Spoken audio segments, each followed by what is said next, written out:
નમસ્કાર મિત્રો, બદલાતી સિઝનમાં ઘણા બધા મિત્રોને ઉધરસની તકલીફ મિત્રો થઈ જતી હોય છે અને ખાસ કરીને ઉધરસ એટલે કે ખાંસી રાત્રિના સમયે જ્યારે આપણે સુવા જઈએ ત્યારે એટલી બધી આવતી હોય છે કે જેના કારણે આપણે સૂઈ પણ નથી શકતા અને આપણા કારણે આપણા ફેમિલી મેમ્બર આપણી આસપાસ સૂયા હોય તેમને પણ ઊંઘવામાં તકલીફ પડે, કારણ કે એટલી બધી ઉધરસ આવે. પાણી પીએ, દવા પીએ તો પણ ફરક પડતો નથી. તો આજનો વિડીયો મિત્રો તમારા માટે છે. આજના વિડીયોમાં એકદમ સિમ્પલ પરંતુ ઇફેક્ટિવ ઉપાય હું તમને મિત્રો બતાવીશ અને તમારે જાતે જ આ 3 થી 4 વસ્તુને ભેગી કરીને તમારે એક સિરપ બનાવવાની છે અને આ સિરપનું સેવન તમારે 2 દિવસ કન્ટિન્યુઅસ સવાર સાંજ અને બીજા દિવસે સવાર સાંજ 2 દિવસ સુધી તમારે કન્ટિન્યુ તમારે કરવાનું છે, જેના કારણે ગળામાં કોઈ પણ જાતનું ઇન્ફેક્શન હોય, કફ જામી ગયો હોય કે ભયંકરમાં ભયંકર ખાંસી કે ઉધરસથી તમે કંટાળી ગયા હોય ને તો એમાં ઘણા અંશે તમને રાહત જોવા મળશે. આ સાથે વિડીયોના અંતમાં એક બોનસ ટીપ પણ તમારા સાથે શેર કરીશ, એને પણ તમે અચૂકથી ફોલો કરજો. તો ચાલો મિત્રો, હવે સિરપ બનાવવા માટે કઈ કઈ વસ્તુ જોઈશે એ હવે વન બાય વન જોઈએ. નંબર ફર્સ્ટ એટલે કે મિત્રો પહેલા નંબર પર આવે છે એ છે અદરક, જિંજર, જેને ગુજરાતીમાં આપણે આદુ તરીકે ઓળખીએ છીએ. જ્યાં મિત્રો એક વાટવાનો પથ્થર, વાટવાનો જે ખલ હોય તેની અંદર તમારે મિત્રો 1 ઇંચ જેટલો તમારા આદુનો તમારો ટુકડો તમારે નાખી દેવાનો છે. બીજા નંબર પર મિત્રો આવે છે એ છે કાળા મરી. 2 થી 3 નંગ કાળા મરી તમારે લેવાના છે અને એ વાટવાના ખલમાં આદુની સાથે તમારે એડ કરી દેવાના.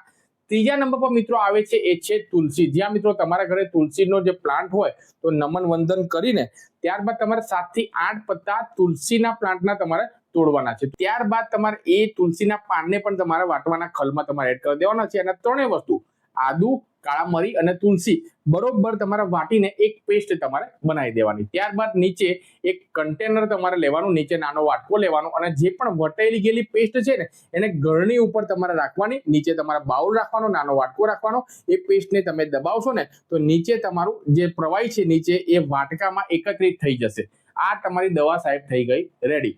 હવે આનું સેવન તમારે કઈ રીતે કરવાનું છે તો સવારે અને રાત્રે સૂતા પહેલા 2 ટાઈમ અડધી ચમચી આ જે પ્રવાહી ત્રણેય વસ્તુનું જે આદુ, કાળા મરી અને તુલસીનું જે આપણે લિક્વિડ આપણે રાખ્યું એ અડધી ચમચી લેવાનું છે અને અડધી ચમચી દેશી મધ. જ્યાં મિત્રો પ્રમાણ ધ્યાનથી તમે સાંભળી લેજો, અડધી ચમચી પ્રવાહી અને અડધી ચમચી દેશી મધ, આ બંને વસ્તુ તમારે મિક્સ કરીને 1 ચમચી તમારે થઈ ગઈ.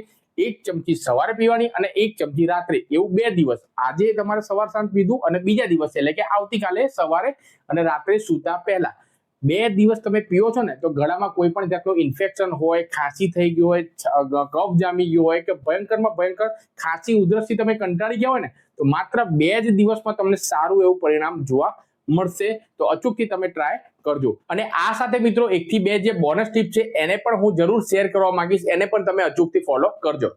ટીપ નંબર ફર્સ્ટ એટલે કે પહેલી ટીપમાં મિત્રો એ છે કે તમારી ઇમ્યુનિટી જો સાહેબ તમારી ડાઉન હોય ને, જેના કારણે મિત્રો આ બધી કોમન સમસ્યા થતી હોય છે, તો એના માટે તમારે શું કરવું છે, ઇમ્યુનિટી તમારે બૂસ્ટ કરવી પડે, ઇમ્યુનિટી તમારે વધારવી પડે. એના માટે તમારે મિત્રો કરવાની છે એક્સરસાઇઝ. જ્યાં મિત્રો ભાગ દોડ ભરી જિંદગીમાં ગમે ત્યારે પણ આખા દિવસમાં તમારા બોડીને સ્વસ્થ રાખવા માટે અડધો કલાક કાઢો. સવારે જો તમારે સમય ના મળે તો સાંજે, પરંતુ મિત્રો 30 મિનિટ જેટલો કમસે કમ સમય કાઢો, જેમાં તમે સાયકલિંગ કરી શકો છો, રનિંગ કરી શકો છો, વોકિંગ કરી શકો છો.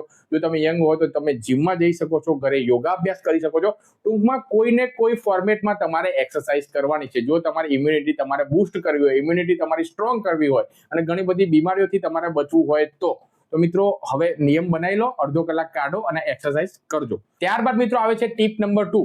તો મિત્રો ટીપ નંબર 2 માં એ છે કે બદલાતી સિઝનમાં ગળામાં બધા લોકોને તકલીફ થઈ જતી હોય છે. શેના કારણે? કારણ કે મિત્રો ઠંડુ પાણી, ઠંડા પીણા, આઈસ્ક્રીમ, કોલ્ડ ડ્રિંક અને આ બધી વસ્તુ, ઠંડી વસ્તુનું ટૂંકમાં મિત્રો સેવન કરે છે. જો તમારી પણ મિત્રો આવી તકલીફ થઈ જતી હોય તો બદલાતી સિઝનમાં ખાસ કરીને આઈસ્ક્રીમ, કોલ્ડ ડ્રિંક્સ અને ઠંડુ પાણી પીવાનું ટાળો. તેની જગ્યાએ આખા દિવસ હુંફાળું નવશેકું જે પાણી છે એને તમારે પીવાનું છે. બસ મિત્રો આટલું જ તમારે ફોલો કરવાનું છે. એટલે કે આ બંને ટીપને પણ ફોલો કરવાની છે અને આ સાથે સાથે મેં તમને કીધું ને જે સિરપ એ તમારે પીવો છો ને તો ભયંકરમાં ભયંકર ઉધરસમાં તમને સારું એવું પરિણામ માત્ર 2 જ દિવસમાં તમને જોવા મળશે. માહિતી પસંદ આવી હોય તો આ વિડીયો તેવા તમામ ભાઈઓ બહેનો સાથે જરૂરથી શેર કરજો કે જે લોકો ભારે ઉધરસ અને ખાંસીના કારણે કંટાળી ગયા હોય. આપ આ વિડીયો ક્યાંથી જોઈ રહ્યા છો નીચે કોમેન્ટમાં મને જરૂરથી જણાવજો અને બીજા આવા વિડીયો જોવા માટે આપણા પેજને ફોલો જરૂરથી કરી દેજો. ધન્યવાદ.